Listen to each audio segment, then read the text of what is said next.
The breakup of the Beatles wasn't a quiet farewell. It was a storm of clashing egos, frayed friendships, and mounting creative differences.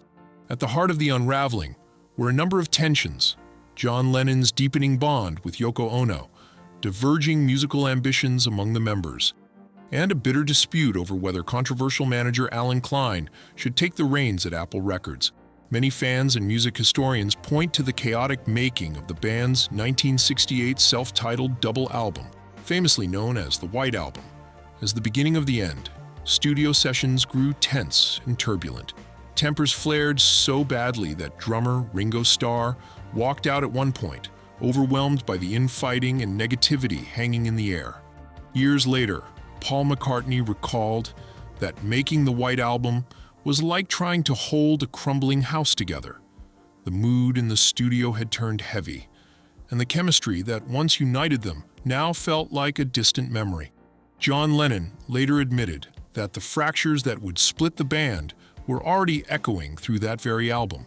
By September 1969, after recording Abbey Road and what would later become Let It Be, Lennon dropped the bombshell. He told Paul, George Harrison, and Ringo that he wanted out.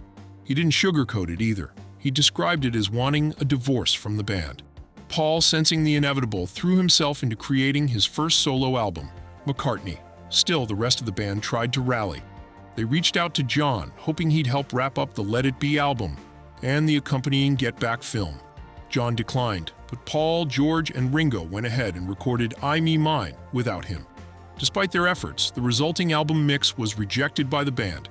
In a last-ditch effort to salvage the project, producer Phil Spector, later notorious for his legal troubles, was brought in to reshape the raw recordings into a polished album. His reworking became the final version of Let It Be. As Paul geared up to release his solo debut in April 1970, he planned to include a press statement that openly confirmed he was leaving the Beatles.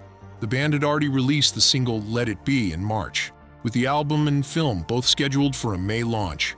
But a collision loomed.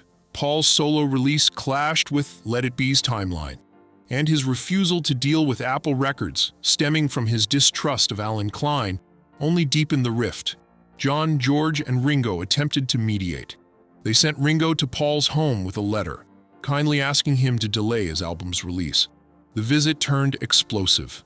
Paul, already on edge, saw it as an intrusion. The conversation spiraled into a fierce argument, ending with Paul kicking Ringo out of his house. That moment captured the painful truth. The bond that once defined the Beatles had shattered beyond repair.